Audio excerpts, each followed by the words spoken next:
নমস্কার বন্ধুরা, দীপালিস কিচেনে আরও একটি নতুন পর্বে আপনাদের সকলকে স্বাগত জানাচ্ছি। চলে এসেছি আজকে আবারও একটি ভিডিও নিয়ে। আজকে আমি শীতের সবজি বাঁধাকপি দিয়ে খুবই সুস্বাদু একটি রেসিপি শেয়ার করেছি।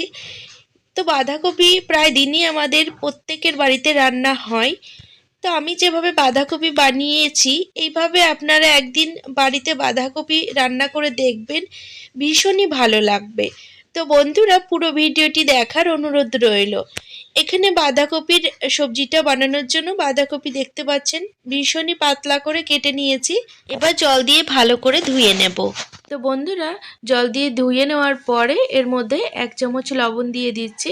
লবণ দেওয়ার পরে হাত দিয়ে বেশ ভালো করে 3-4 মিনিট মেখে নেব। বন্ধুরা, রান্নাটি দেখুন। রান্নাটি যদি ভালো লাগে অবশ্যই একটি লাইক করে দেবেন, কারণ আপনাদের একটি লাইক আমার কাছে ভীষণ মূল্যবান। আর আমার সাথে থাকার জন্য চ্যানেল সাবস্ক্রাইব করে বেল নোটিফিকেশনটা অবশ্যই অন করে রাখবেন, তাতে আমি যখনই নতুন ভিডিওর আপলোড দেব তার নোটিফিকেশন আপনারা সকলের প্রথমে পেয়ে যাবেন। আর ভিডিওগুলো কিন্তু সবার আগে দেখে নিতে পারবেন। তো এখানে দেখতে পাচ্ছেন 3-4 মিনিট মেখে নেওয়ার পরে কফি থেকে কিন্তু একটু জল বেরিয়েছে। তো এইভাবে কিন্তু আমি 5 মিনিট রেখে দেব। তো 5 মিনিট পরে কিন্তু আরও অনেকটা জল কফি থেকে বেরিয়ে আসবে। তো দেখুন 5 মিনিট পর কফি থেকে কতটা জল বেরিয়েছে। এবার জল চিপে কফিগুলোকে তুলে নিচ্ছি। তো সব কপিগুলো থেকে কিন্তু ভালোভাবে জল চিপে নিয়েছি, দেখতে পাচ্ছেন। এবার রান্নাটি শুরু করব। তার জন্য ওভেনের ওপর কড়াই বসিয়ে দিয়েছি। এখানে 3 টেবিল চামচ মতো সাদা তেল দিলাম। তেল গরম হয়ে গেছে। এখন কিছুটা আলু কুচি এর মধ্যে দিয়ে দিচ্ছি। আলুগুলোকে বেশ ভালো করে ভেজে নেব। তো আলুগুলো ভাজা হোক, এদিকে আমি তরকারির জন্য যে মশলাটা লাগবে সেটা বানিয়ে নিচ্ছি।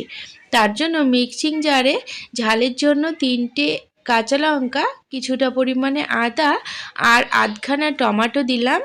আর এখানে 1 চামচ কিন্তু গোটা জিরে দিচ্ছি। আর অল্প একটুখানি জল দিয়ে মশলাটা বেশ ভালো করে পিষিয়ে নেব। তো বন্ধুরা, আপনারা মশলাটা শিলবাটাতেও বাটতে পারেন, সেক্ষেত্রে তরকারিটা খেতে কিন্তু আরও সুস্বাদু হবে। তো দেখতে পাচ্ছেন মশলাটা রেডি হয়ে গেছে। এখন এদিকে আলুগুলো ভাজা হয়ে গেছে। তো আলুগুলোকে আমি একটি পাত্রে তুলে নিচ্ছি। বন্ধুরা, কপি তো আমরা অনেকেই অনেকভাবে রান্না করি, কিন্তু এইভাবে একদিন রান্না করে দেখবেন, খুবই সুস্বাদু লাগে খেতে। প্রতিদিনের রান্না এটি সকলের বাড়িতেই হয়। তো এখানে আলু ভেজে তুলে নেওয়ার পরে 1 চামচ 5 ফোড়ন দিলাম, আর 2টো কিন্তু শুকনো লঙ্কা ফোড়ন দিচ্ছি, আর 2টো তেজপাতা ফোড়ন দিলাম। ফোড়ন একটুখানি ভেজে নেব। তো ফোড়ন ভাজা হয়ে গেছে, দেখতে পাচ্ছেন কালারটা একটু চেঞ্জ হয়ে গেছে। এখন এর মধ্যে 1/2 চা চামচ মতো জিরে দিলাম। তো এই সমস্ত ফোড়ন ভাজা হয়ে গেলে এর মধ্যে বাটা মশলাটা ঢেলে দিলাম। এবার কালারের জন্য 1 চা চামচ কাশ্মীরি লঙ্কার গুঁড়ো, 1 চা চামচ হলুদ গুঁড়ো দিলাম। এবার সমস্ত মশলা মিডিয়াম টু লো ফ্লেমে ভালো করে কষিয়ে নেব। মশলা থেকে যতক্ষণ না পর্যন্ত তেল ছেড়ে আসছে ততক্ষণ পর্যন্ত মশলাটা কিন্তু কষিয়ে নেব।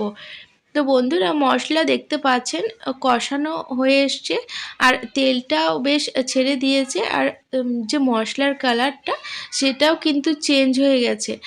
তো এখানে আমি আগে থেকে জল চিপে রাখা বাঁধাকপিগুলো এর মধ্যে ঢেলে দিচ্ছি। তো বাঁধাকপি দেওয়ার পরে মশলার সাথে বেশ ভালো করে নাড়াচাড়া করে নেব 3 থেকে 4 মিনিট।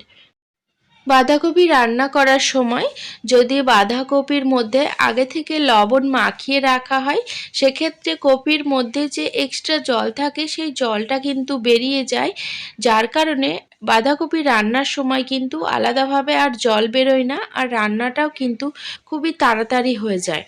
তো এখানে কিছুক্ষণ নাড়াচাড়া করে নেওয়ার পরে স্বাদ অনুযায়ী লবণ দিয়ে দিচ্ছি। তো লবণ দিয়ে যেহেতু মেখে রেখেছিলাম, যার জন্য লবণটা এখন একটু অল্প পরিমাণে দিলাম।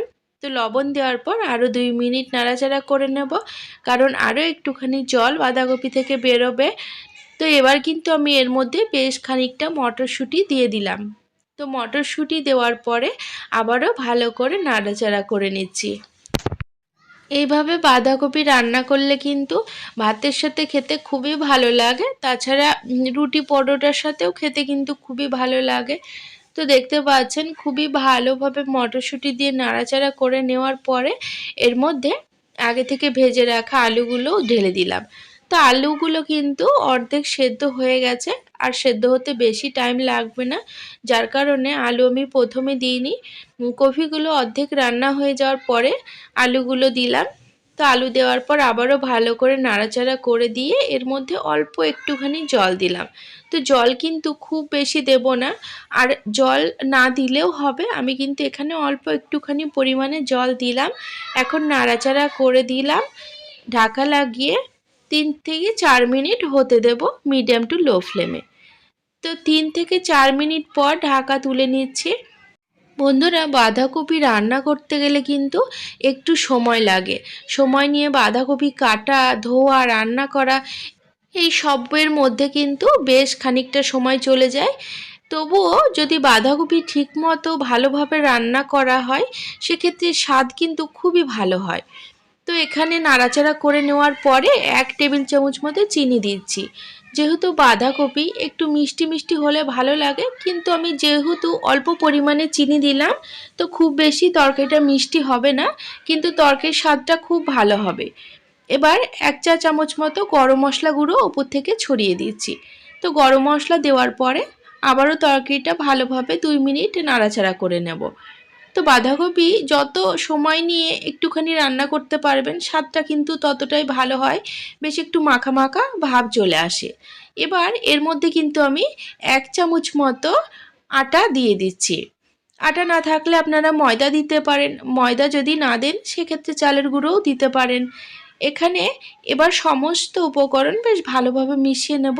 তো এই জিনিসটা দেওয়ার পরে বাঁধাকপিটা কিন্তু একটু মাখা মাখা ভাব আসবে, আর স্বাদটা কিন্তু খুব ভালো হবে। তো খুব বেশি পরিমাণে আমি আটা দিইনি, দেখতে পেলেন খুবই অল্প পরিমাণ 1 চামচ মতো আটা দিয়েছিলাম। এবার নামানোর আগে 1 চামচ ঘিও দিয়ে দিচ্ছি। যেহেতু নিরামিষভাবে বাঁধাকপিটা রান্না করেছি, যার কারণে 1 চামচ ঘি দিলাম। এতে কিন্তু স্বাদ খুব ভালো আসবে, আর গন্ধটাও কিন্তু ভালো বেরোবে। তো এইভাবে নিরামিষ বাঁধাকপি একদিন রান্না করে দেখুন, ভীষণই সুস্বাদু লাগবে। তো বন্ধুরা, আশা করছি ভিডিওটি আপনাদের ভালো লেগেছে।